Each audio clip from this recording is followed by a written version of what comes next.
Welcome, my friends. Well, there is chaos at Twitter. As I am sure you have all heard by now, Elon Musk is laying off 50% of the employees. Immediately after the purchase deal closed, he brought in his trusted team of software engineers to review the code. Then it happened, a 50% layoff. Employees are up in arms, of course. Rumor is that the remaining employees are ordered to work 12-hour shifts 7 days a week. I think that this will be the shot heard round the tech world. No other tech company of any size is laying off 50%. I suppose that we all could have predicted it. After all, it is Elon Musk.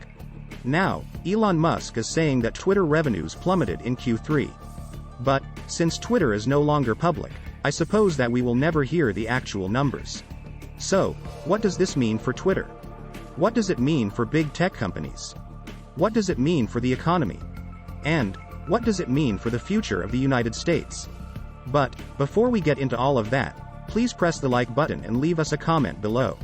We would love to hear from you. Please subscribe and hit the bell icon so that you are notified of upcoming videos when they are released. Twitter experienced a massive drop in revenue in Q3, according to Elon Musk. This is because big advertisers are pausing their ad spending on the Twitter platform. Activist groups are pressuring advertisers, Musk said in a tweet on Friday. According to Musk, Twitter has not changed its content moderation policy. We did everything we could to appease the activists, said Musk. So, the revenue drop is certainly a factor in how large the layoff is. The mass layoffs Twitter employees have now begun.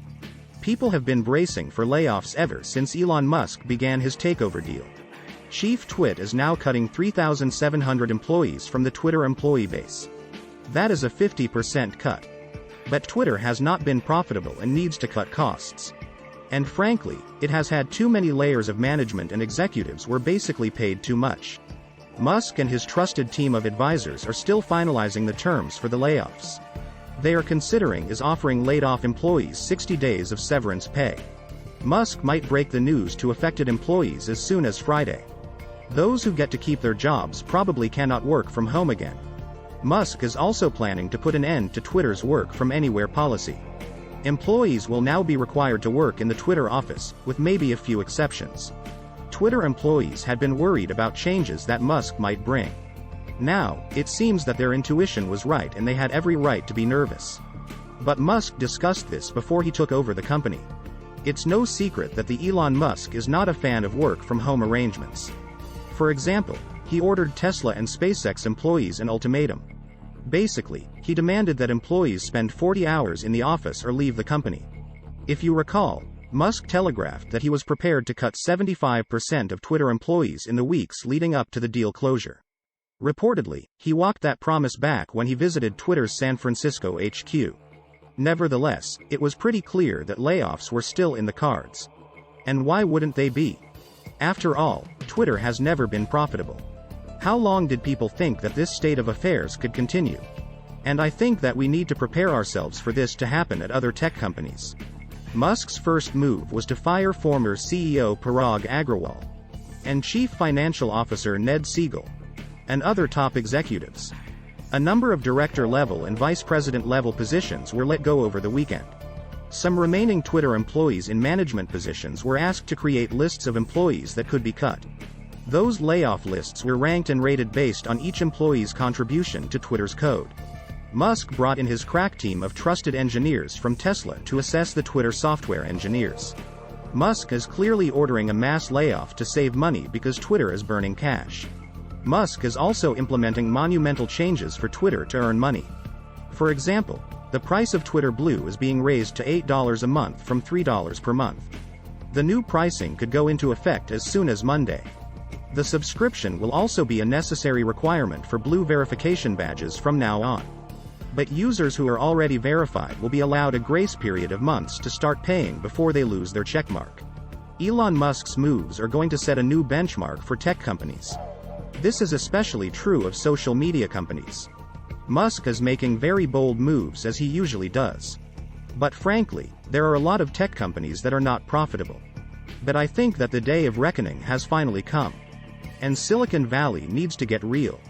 This is a necessary step and I think that it will become the standard for unprofitable tech unicorns. It might also become the standard for tech companies that have slowing or negative growth, like Meta and Netflix. And, if you follow this channel, you probably already know that tech companies are sensing weak macroeconomic conditions. It is fair to say that Q2 earnings were weak or weakening in most companies, aside from oil companies. Inflation is raging in most parts of the world. Central banks are aggressively raising interest rates in order to tame inflation. Consumers' budgets are getting tighter because of having to spend more on gas and food. So, consumer discretionary spending is weakening. Corporate marketers are cutting their ad budgets, especially online. And ad revenue is the lifeblood of many big tech companies.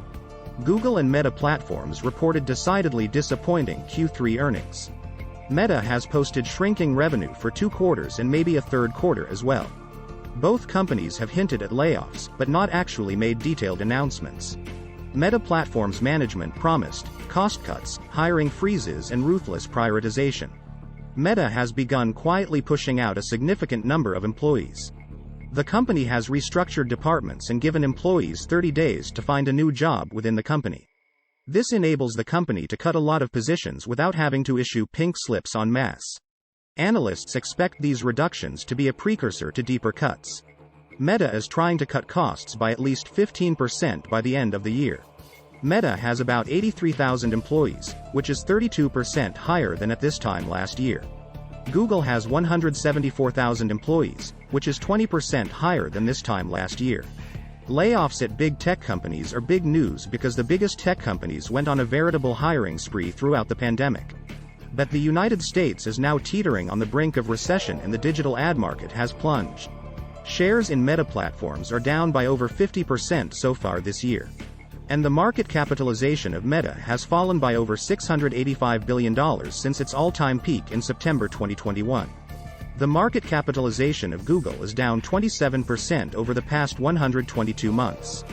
This year, it is clear that Wall Street analysts are valuing profitability over prospective growth. As a result, unprofitable tech companies' shares are getting punished. It seems that the day of reckoning for tech unicorns has arrived. And all companies are forced to either be profitable, find a merge partner, or die. The window for initial public offerings is effectively closed. That is why some Wall Street investment bankers are predicting a wave of tech mergers later this year. But, what do you think?